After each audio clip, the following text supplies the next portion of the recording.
Tom, knee-deep in the waves, a piece of driftwood in his hand, listened.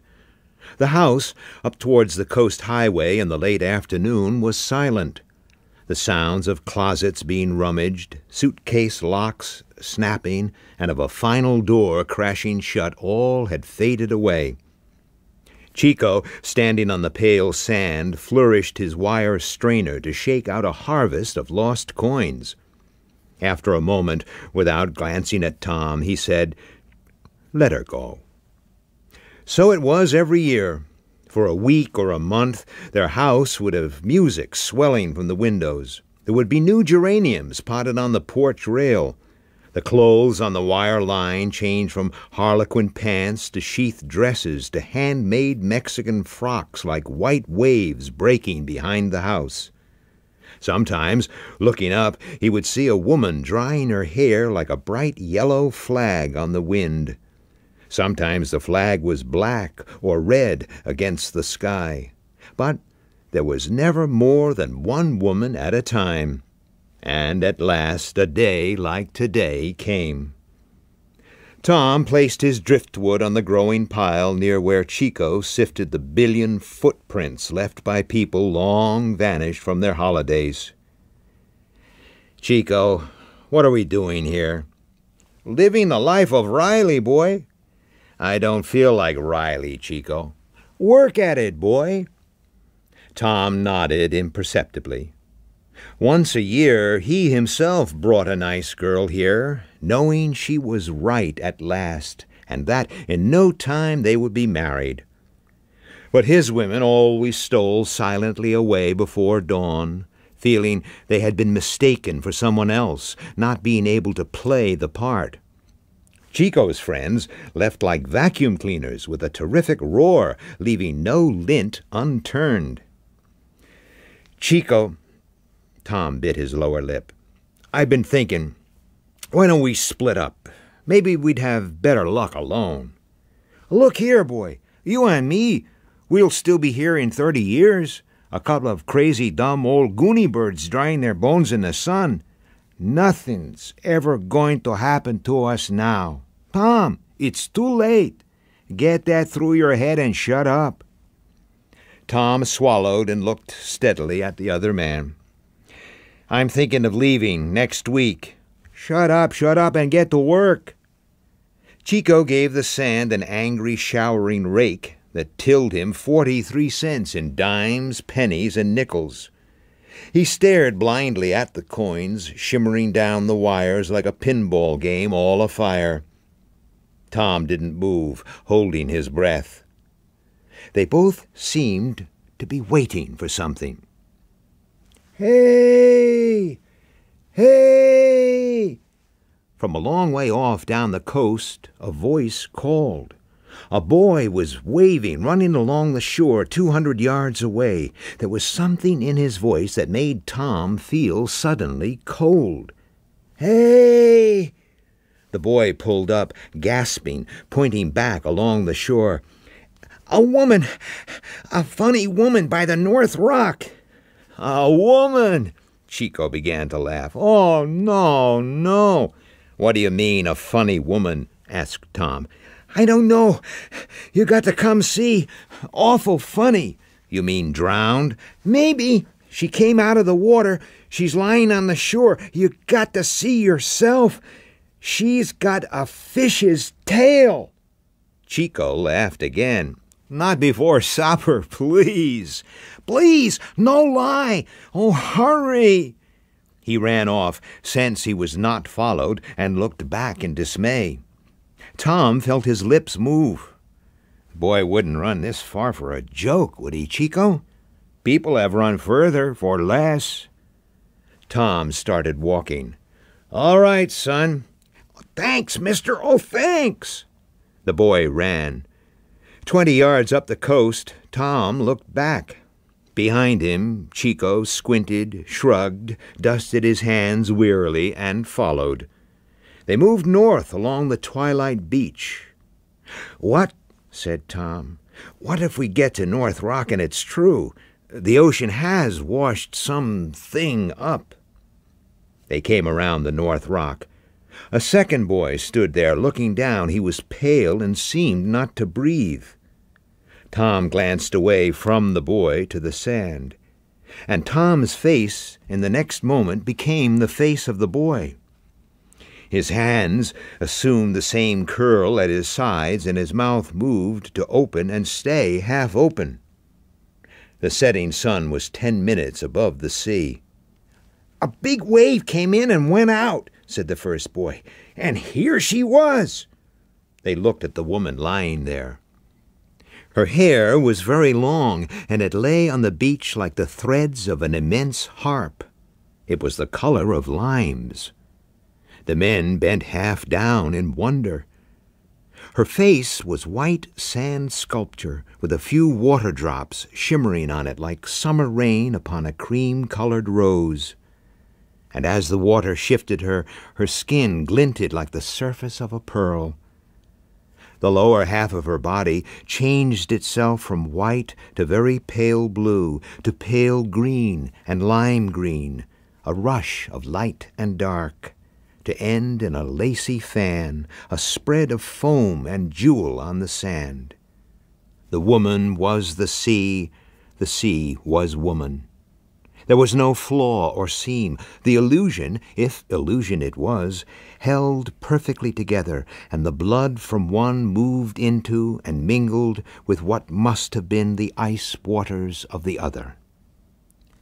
"I wanted to run, get help." The first boy seemed not to want to raise his voice. "But Skip said she was dead, and there's no help for that." "She was never alive," said Chico. "It's something left over from a movie studio, a prop, a dummy." "Oh, no, she's real." "We'll find a label somewhere." Chico touched the body to turn it and stopped. He knelt there, his face changing. "What's the matter?" asked Tom. Chico took his hand away and looked at it. "I was wrong." Tom took the woman's wrist.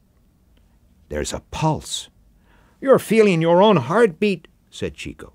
"I don't know. Maybe." "There's a trick somewhere," cried Chico suddenly. "No." Tom burst out in laughter. "No trick, my God. I feel great. I haven't felt so great since I was a kid." They walked slowly around her. A wave touched her white hand, so the fingers softly waved. The gesture was that of someone asking for another and another wave to come in and take them back down out to sea. "Tom," Chico's mouth opened and closed, "why don't you go and get our truck?" Tom didn't move. "You hear me?" "Yes, but what?"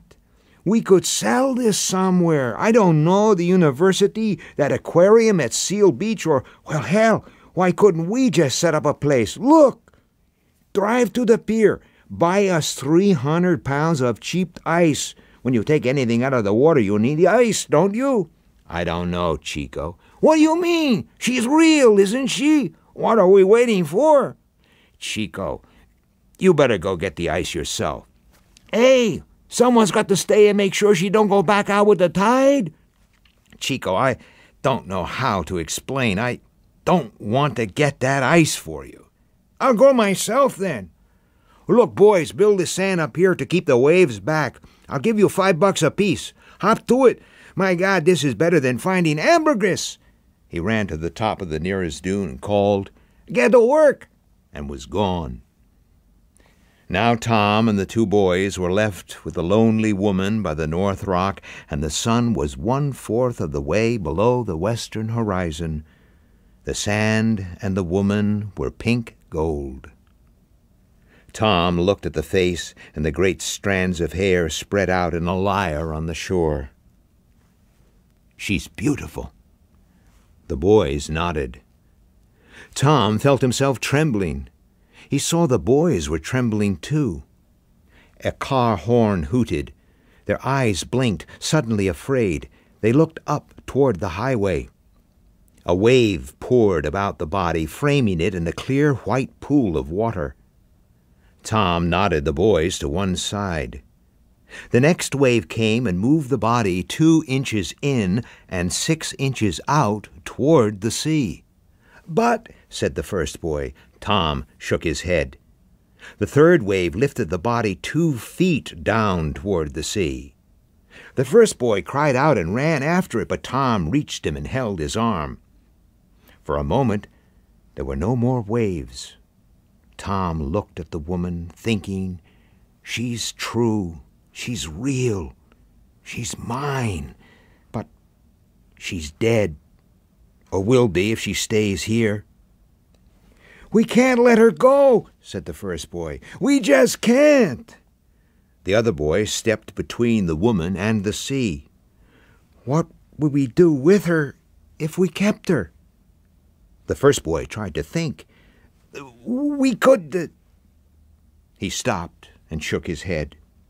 The second boy stepped out of the way and left a path from the woman to the sea. The next wave was a big one. It came in and went out, and the sand was empty. The whiteness was gone, and the great threads of the harp. They stood by the edge of the sea, looking out, until they heard the truck driving up on the dunes behind them. The last of the sun was gone. They heard footsteps running on the dunes, and someone yelling. They drove back down the darkening beach. The 2 boys sat in the rear on the bags of chipped ice. After a long while, Chico began to swear steadily, half to himself, spitting out the window. 300 pounds of ice! What do I do with it now, huh? And I'm soaked to the skin, soaked! You didn't even move when I jumped in and swam out to look around. You haven't changed.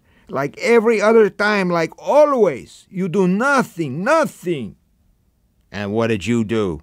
Said Tom, looking ahead. The same as you always did. You should have seen yourself. They dropped the boys off at their beach house. The younger boy spoke in a voice you could hardly hear against the wind. Gosh, nobody'll ever believe. The 2 men drove down the coast and parked. Chico sat for 2 or 3 minutes waiting for his fist to relax on his lap, and then he snorted. Hell, I guess things turn out for the best. He took a deep breath. Tom. What? Next week, you're not going away. It was not a question, but a quiet statement. Tom thought about it, his cigarette dead in his fingers, and he knew that now he could never go away.